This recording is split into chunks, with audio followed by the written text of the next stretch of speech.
My name is Stephen Cutlip, and this is my presentation on respecting the coupled dynamics.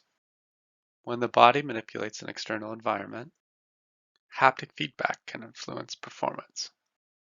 It is known that the central nervous system processes this feedback. Further, it is thought that the CNS is actually trying to control the coupled dynamics of the body and environment. This is a point of view that has been explored in the literature. It is observable that the body is backdrivable. If the haptic feedback has sufficient power, it'll backdrive the body, changing the coupled dynamics. Haptic feedback's ability to change the task dynamics has been studied in the literature. For this reason, haptic feedback should be carefully studied as two signals.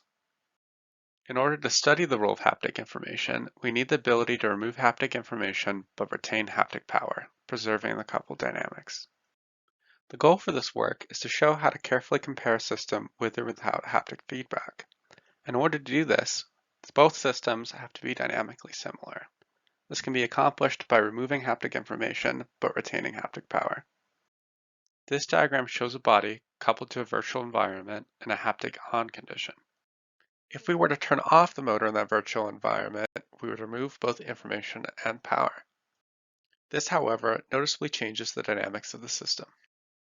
Our goal is then to restore haptic power. Our proposal is then to add virtual biomechanics into the system and allow the virtual oscillator to backdrive those dynamics. We conducted a human participant experiment using a motorized haptic wheel that is capable of backdriving the human body. We can model the system as a rotational double spring mass, or alternatively convert it to a more intuitive translational system. In our experiment, the task is to excite the virtual system, maintain oscillations for 30 seconds, and then relax for 30 seconds.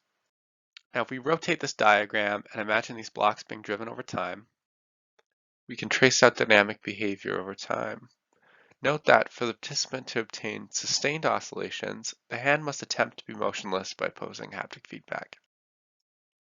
This simulation shows a completely decoupled system, or motor off condition on the left, versus our proposed system on the right with virtual biomechanics inserted.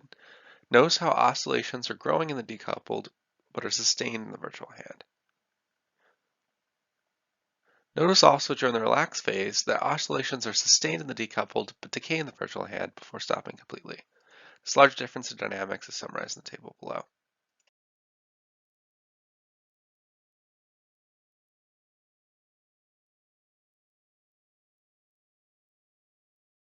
The dynamic behavior of the decoupled simulation is not similar to that of the participant.